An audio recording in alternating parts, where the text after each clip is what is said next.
तो आज हम लोग पढ़ने वाले हैं स्पेस टेक्नोलॉजी के बारे में। तो सबसे पहले जान लेते हैं एटमॉस्फेयर में कितने लेयर्स होते हैं।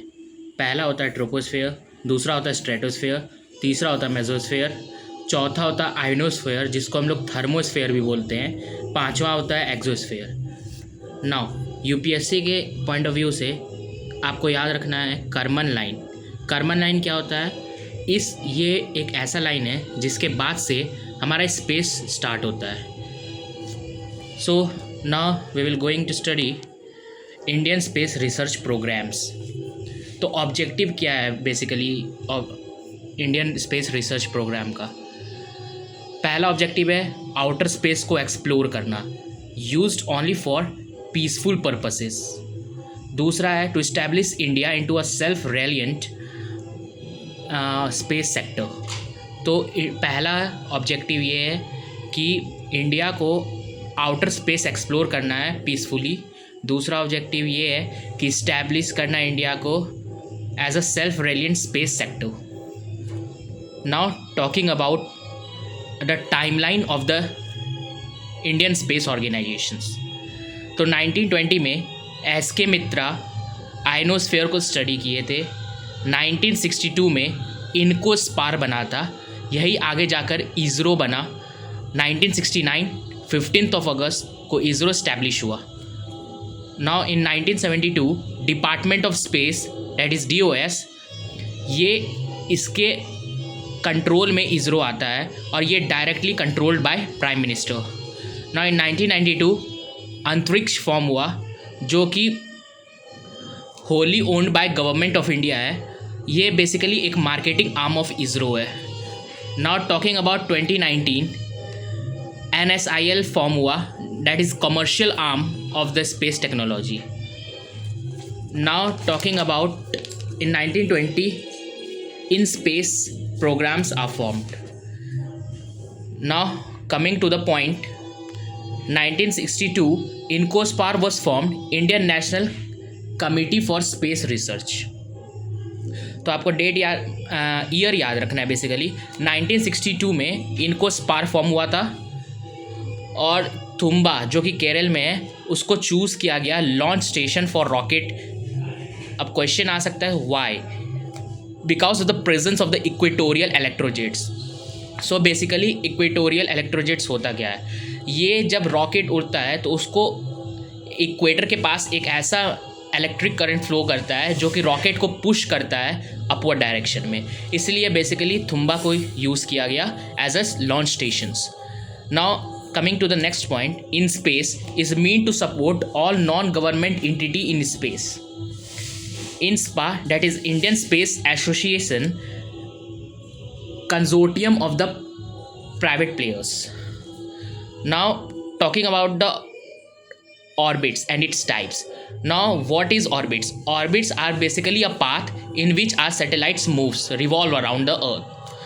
Now talking about the types of orbit, तो पहले तो शेप दो तरह का होता है, सर्कुलर ऑर्बिट होता है और इलिप्टिकल ऑर्बिट होता है। अब एल्टीट्यूड के बेस पे डिफरेंट टाइप्स ऑफ ऑर्बिट होते हैं। पहला LEO, that is lower earth orbit, middle earth orbit, geostationary earth orbit और geosynchronous earth orbit, polar orbit and geo transfer orbit. Now talking about orbit, मैंने पहले ही बता दिया एक trajectory होता है जहाँ पे सैटेलाइट रिवॉल्व करता है around the earth. Now first we will discuss about LEO, that is lower earth orbit. It is basically 200 kilometre to 2000 kilometre from the earth surface.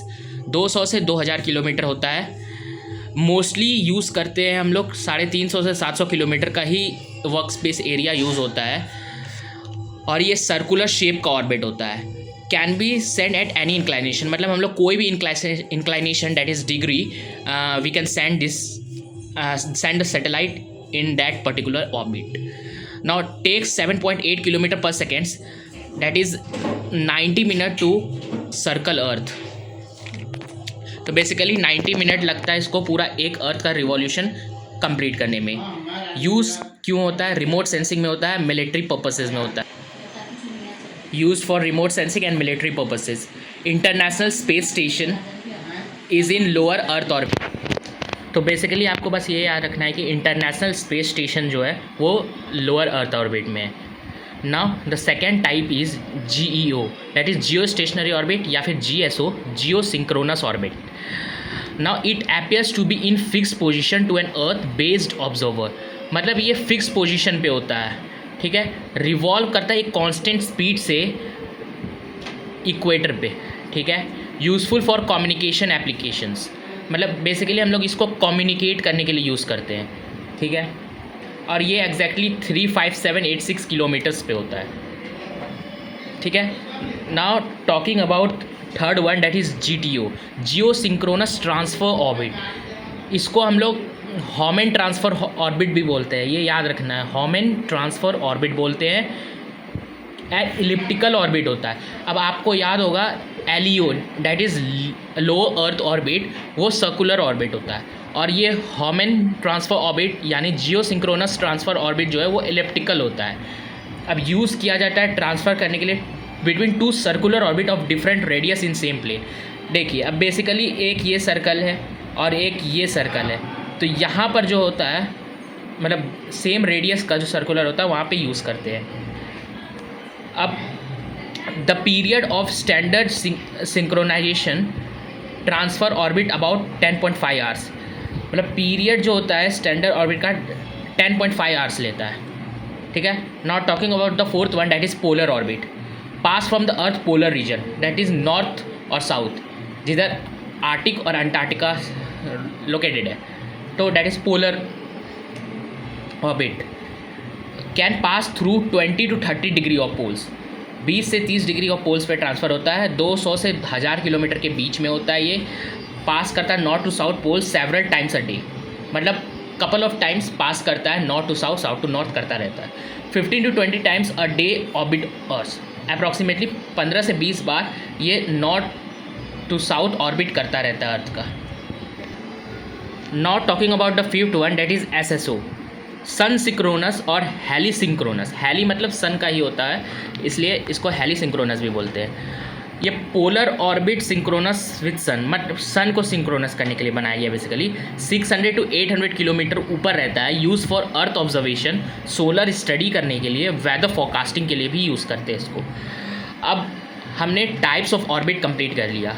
Now we are coming forward on launch vehicle types, मतलब जो rocket जब हम लोग launch करते हैं तो उसमें कितने तरह का